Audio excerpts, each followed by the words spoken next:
This is one of our 4-year-old classrooms, and this is an observation window, so they can't see us out here, but we can observe the interaction with the kids. People in Flint, Michigan are committed to a chilling task. They closely watch local children for signs of brain damage after exposure to lead in the drinking water. That's a big fear, and the youngest and smallest are especially vulnerable. Stephen D'Souza went to Flint and found a city that's pulling together while fearing the worst.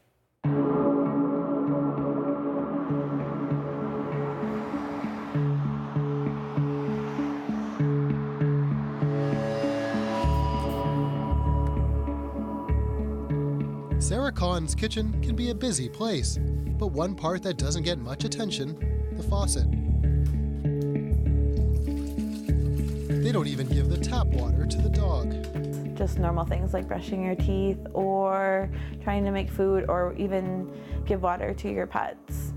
Everything's from bottled water. We first met Sarah and her son Casimir last year at the height of the crisis. That's it. We were along when she had him tested for lead exposure, and the news wasn't good. Did I miss home while I was there? I sure did. His test came back showing high levels of lead in his system from drinking untreated water. But because lead only stays in the system for 3 months, and they had been drinking it for almost a year, it wasn't clear from the test how much had seeped into his body. I get really emotional about it because I have no idea the effects it will have. He could have cognitive problems and behavioral problems when he gets older, and I won't know for sure if the lead is why. Her story, sadly, is by no means unique. Not in Flint, where an estimated 5,000 children were affected by tainted water.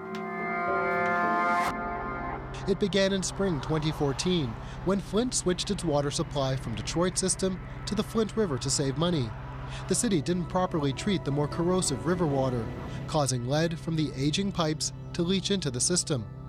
Residents immediately began reporting discolored, foul-smelling water, rashes, and reactions. But nothing was immediately done. State and local agencies blamed each other for what was revealed to be nearly 18 months of inaction. Last winter, it blew up into a national crisis. Breaking news tonight, it's a disaster. The public health crisis. The toxic water in Flint, Michigan. The president today declaring a state of emergency. Since then, more than a dozen officials have been criminally charged, and the investigation continues. Residents have also launched a $720 million lawsuit. Dealing with the fallout has transformed daily life here. This is no ordinary preschool. The only requirement for admission is to be a child who was poisoned by lead. Lead is a neurotoxin, and the young are most vulnerable to lead exposure as their brains are still developing. Teachers here are trained to look for signs in how the kids act and learn, looking for changes in behavior, and trying to figure out if it's normal childhood development or the lead effect. I feel like the earlier you can get a child that may have been affected by the lead crisis, if they have any symptoms as far as the behavior changes or may have cognitive development issues. You guys ready? The earlier that you can catch that, the more that they will be successful in the future. And it's where Sarah Kahn brings Casimir every day. She's confident it's helping. He'll come home and the way he has new skills that I notice all the time, like problem-solving skills, and he'll put his finger up and be like, I have an idea. Make no mistake, this school's existence is a bitter testament to the powerful and long-term effects of lead poisoning. There are children here who weren't even born when the crisis was at its peak. They were exposed to lead in the womb. This is one of our 4-year-old classrooms, and this is an observation window, so they can't see us out here, but we can observe the interaction with the kids. Another reality, this is one giant experiment.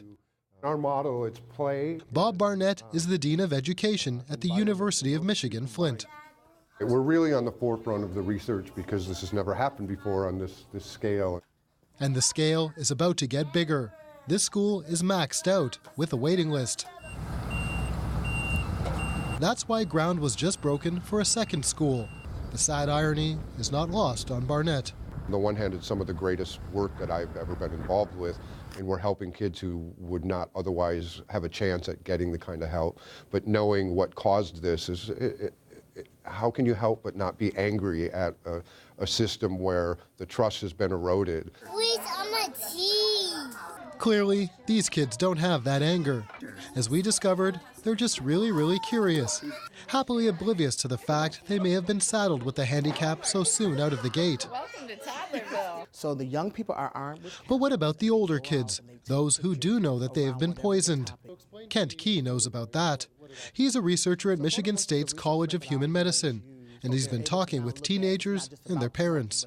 She was sharing with me that her young son, who he normally did not have issues in school, not even with grades, and all of a sudden his grades was dropping, his enthusiasm about school was like dwindling, and so she asked me to speak to him, and he mentioned to me, he said, well, Dr. Key, they said we're not going to be smart anyway because we drank the water. Photo voice is a methodology that is used. He's come up with a proposal to help combat the sense of hopelessness he's found amongst Flint's teens and preteens. It's something he did with tobacco and kids. Give them cameras and let them document their own story, something called photo voice. I believe it will give them a sense of hope and also allow them to see that you don't have to succumb to the messaging that has been portrayed. More than a year later, normal life here still means weekly pickups of bottled water at one of the numerous distribution centers around town. It also means watching the slow progress being made on replacing the city's aging pipes.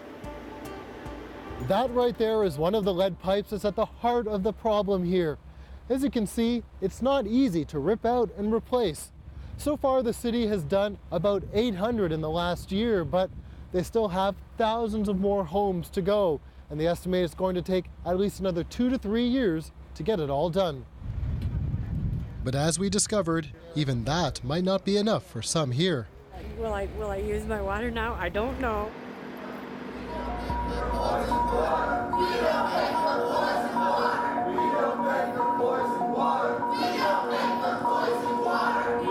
There is a lot of mistrust here, aimed at every level of government. So much so that even though recent tests show the water is now safe, many residents refuse to drink it. Adding insult to injury, their water bills kept coming. And while the state did subsidize some of it, that has now come to an end. I used to work really hard to provide a way for my family, and it's not possible right now because what the water's done to me and my family. So we continue to pay for poison. In Flint, they're placing their trust in each other, that the solutions to their problems will come from within. Kent Key was born and raised here. So too was Sharnice McGee. Both feel a sense of responsibility to bring hope to Flint's families. So much stuff going on within the economy itself that we just want families to know you can trust us. You can trust us with your child. You can trust us with their education. And as long as we have that relationship together and that partnership, we'll be good. Sarah hopes that's true. And while for Kaz's sake she needs to remain optimistic, like many parents here, there's always doubt. Sometimes I wish I never moved here. Sometimes I blame myself for not realizing what was going on. For Flint residents, that nagging doubt may ebb and flow, but it will never truly go away. The only question, how heavy a burden will each child carry with them? I don't know for sure, and I'll never know for sure the rest of his life or my life, and that's one of the hardest things. They're not being honest about The answer won't come quickly. Progress here will take time, and the true lead effect won't be measured in months or years, but decades. Stephen D'Souza, CBC News, Flint, Michigan.